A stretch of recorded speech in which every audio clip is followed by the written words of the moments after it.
Since the dawn of children's media, there's always been this wholesomeness that the public always tries to keep on actors that made a name for themselves in said media.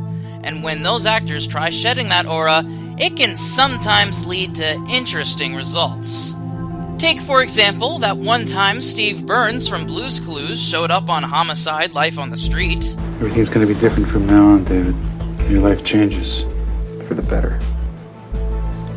You need anything, David?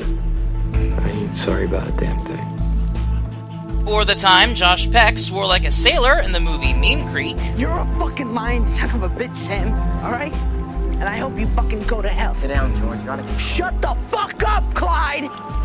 You hit fucking skinny, butt-munching it. And who could ever forget the time little Macaulay Culkin was Satan incarnate in The Good Son?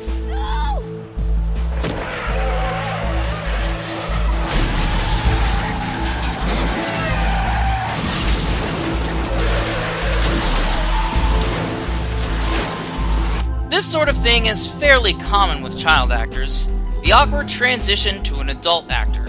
Some can handle it, others crash and burn. But we're not here to talk about that topic at length, oh no. We're here to look at how Power Rangers actors handle appearing in more mature media, be it movies or TV. Let's start at the beginning with the original Mighty Morphin cast. Arguably the most well-known of the Mighty Morphin cast is Thuy Trang's appearance in The Crow, City of Angels, a sequel to The Crow which starred Brandon Lee. Thuy played Kali, a street thug that killed the main character's son. It's bittersweet to see her in a film like this, because not only was this her last acting role before her tragic death in 2001, but, spoiler alert, her character dies after being thrown out the window and hits her head on a car. Yeah, let's move on to something else.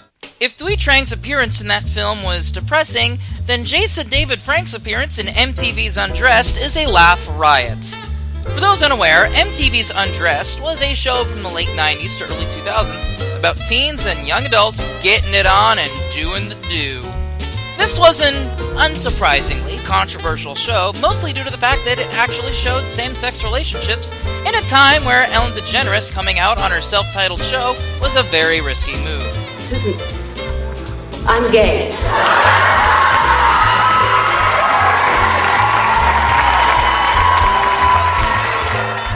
But the prospect of Tommy using his dragon dagger isn't what puts this into the hilarious category. It's the fact that Jason David Frank was necking Allison Kipperman pre-Wild Force. Hindsight is a wonderful, wonderful thing, isn't it? Speaking of meetups, prior to Koichi Sakamoto returning to Japan and making movies with a questionable amount of upskirt shots, he reunited with a few Power Rangers actors to film a few movies with them. Extreme Heist in 2002 and Devin's Ghost in 2005, both of which starred Johnny Young Bosch.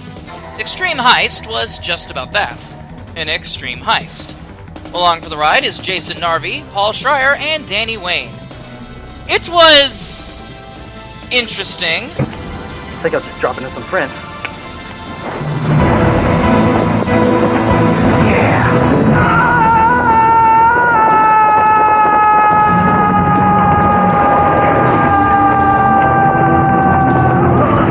Devin's Ghost revolves around a group of young adults trying to investigate a group of murders that were committed similarly to the murder of a high schooler named Devin, believing that he didn't actually die and was out to get revenge. Still not great, but hey, it's an indie horror film. Kinda hard to believe Sakamoto went from this to roughly every tokusatsu film in Japan. I already brought up Blood Punch in the script for the Did You Know Toku on Power Rangers RPM, so if you want to hear about that, click the link in the description. But wait until the video's over first. Come on, it's not like I'm going anywhere or anything.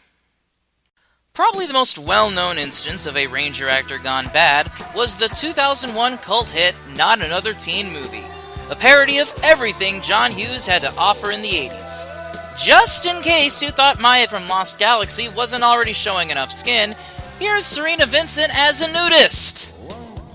And I've just been told that if I show another still from this movie, I can kiss my channel goodbye. And now, I'm saving the best for last. It's not one particular movie per se, but a director. Ladies and gentlemen, may I introduce you to David DeCoteau. Now at first glance, the man might not be all that familiar, but maybe you'll recognize him from this. You can talk, but only once. I don't make the rules, Phil.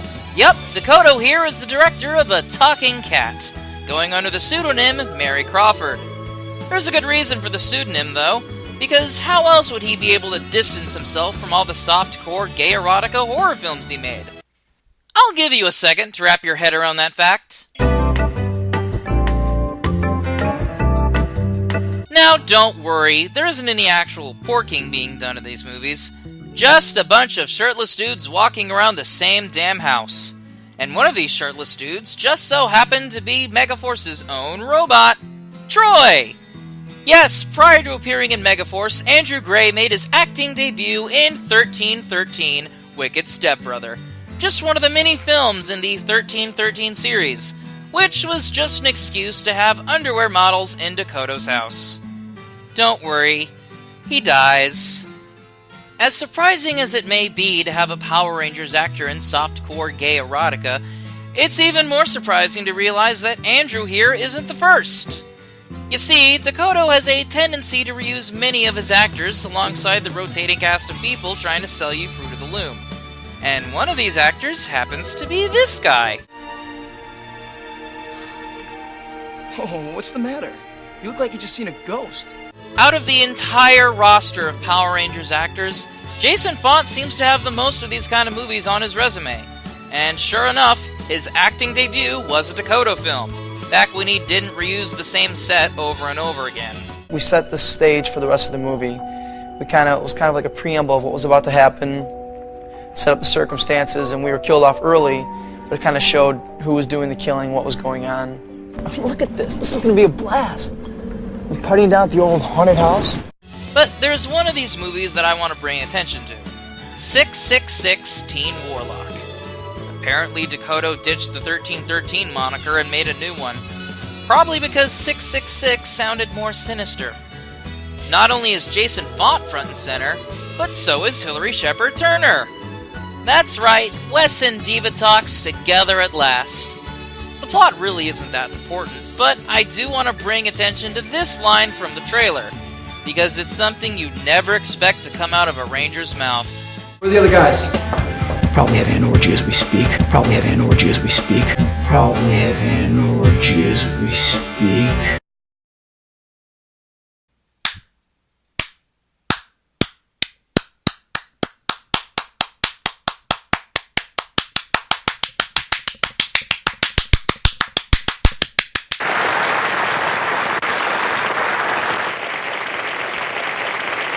Now, I'm only scratching the surface here when it comes to Power Rangers actors and stuff like this. There's Eka Darville in Spartacus Blood and Sand, Walter Jones in Love and a Bullet, Catherine Sutherland in The Cell, and Hector David Jr. in The Sand, but I think I've done enough distractions from my other projects, so I'll end things off here. Tell me, were you surprised by some of these? Were there any I might have missed? Tell me in the comments. Until then, I'll see you next time.